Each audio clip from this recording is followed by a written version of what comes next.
Good evening and thank you for joining us tonight at 6. I'm Sarah Horbacewicz here with meteorologist Corrales Ortiz. Now you can see behind us a lot of green over in that corner. We woke up to gray skies today. Yeah, it was quite the soggy start to our morning. Honestly, it was perfect sleeping weather. Oh, I slept in. Oh, for sure. But no, since much of our afternoon and parts of our evening, we've actually continued to dry out. Most of that rain, as you pointed out, is to our south and east across the Delta region. They're still seeing a few lingering showers, even a few thunder showers, but already beginning to clear out and dry out. As you can see in our visible satellite, the cloud cover is decreasing from west to east. Already seeing some of that sunshine across parts of northwest Arkansas. Saw peaks of sunshine earlier this evening. We're sitting in the upper 60s right now. It was pretty much the same for highs today.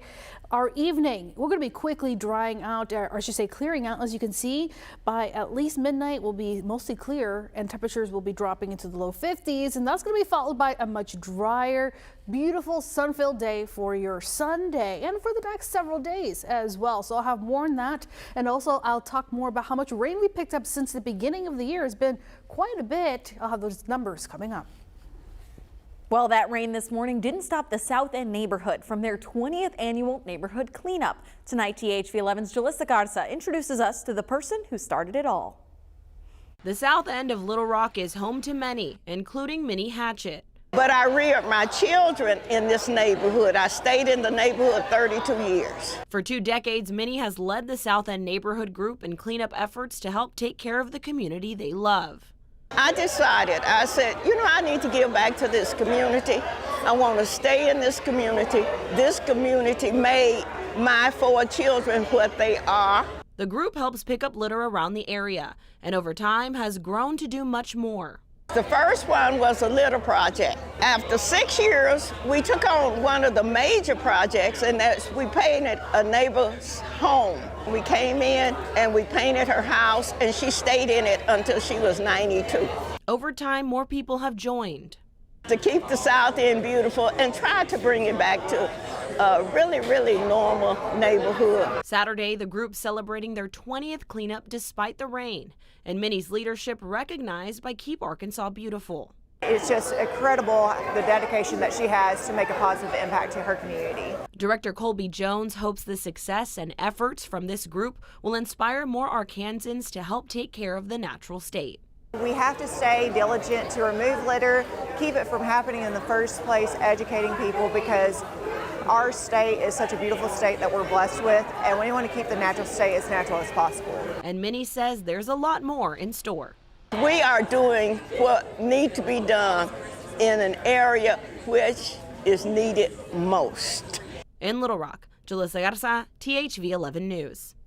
And now 1 month after the EF3 tornado hit here in central Arkansas, these cleanup efforts mean even more to this community. If you want to get involved with Keep Arkansas Beautiful, we have more information on thv11.com. And relief organizations like FEMA have also been a big part of tornado recovery. Starting today, the Disaster Relief Recovery Center at the Wildwood Center in Sherwood closed permanently, but you can still apply for disaster relief online. Another mass shooting has left multiple people dead. Police in Texas say a man gunned down 5 people from a nearby house after he was asked to stop firing rounds. The FBI is helping authorities in the search for the suspected gunman. Grace White reports from Cleveland, Texas. Authorities in Texas say a man armed with an AR-style rifle shot and killed 5 neighbors, including an 8-year-old child. All of the victims are said to be from Honduras. The San Jacinto County Sheriff says a manhunt for the 38-year-old suspect, Francisco Oropeza, continued into Saturday. Just stay in your house, be vigilant, keep your eyes open. If you see anything, say something. The deadly violence started in the town of Cleveland, about 45 miles north of Houston, before midnight Friday. According to authorities, the family had asked the suspect to stop firing rounds just before the attack. A gentleman stepped out of his house, said, "Hey, we're trying to keep an infant to bed," and he says it's his property. He'll do whatever he pleases on his property. The man went back in the house. Next thing they know, he's walking up the driveway with the rifle in hand. When I heard the shooting, we were in bed, and my kids, I have 2 babies, they got scared. But we're like, well, it's normal, they're always shooting. The sheriff said 10 people were inside the home and no one else was hurt. It's believed the suspect was intoxicated at the time and ran toward a heavily wooded forest a few miles away. Grace White for CBS News, Cleveland, Texas.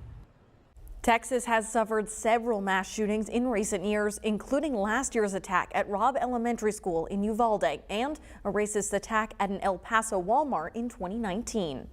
The U.S. State Department is working to help American citizens evacuate from Sudan. This as the fighting intensifies between two rival generals. Officials say several hundred Americans have already fled, and the White House urged others to get out now. Some 16,000 U.S. nationals live in Sudan, and the State Department says it's working urgently to help those who want to leave. So far, fewer than 5,000 U.S. citizens have requested additional information from us. Of those, only a fraction have actively sought our assistance to depart Sudan. The UK is ending its evacuation flights tonight after airlifting more than 1,500 people. Turkey says one of its evacuation planes was hit by gunfire, but there were no injuries. The U.S. isn't sure how much longer evacuation options will be available.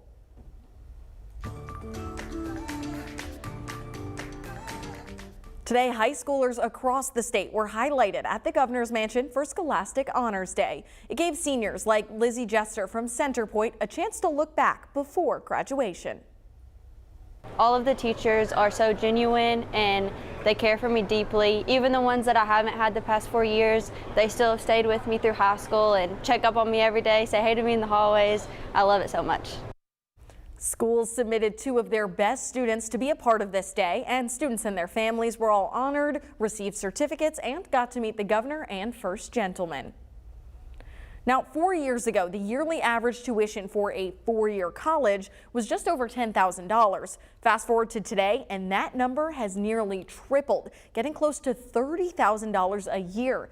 In just a few weeks, high school seniors will celebrate their next chapter. But for many students, the work has only just begun. I literally still have like the tabs on my computer from now because I'm still doing like research with scholarships and money and seeing like what programs I can do once I get to the school.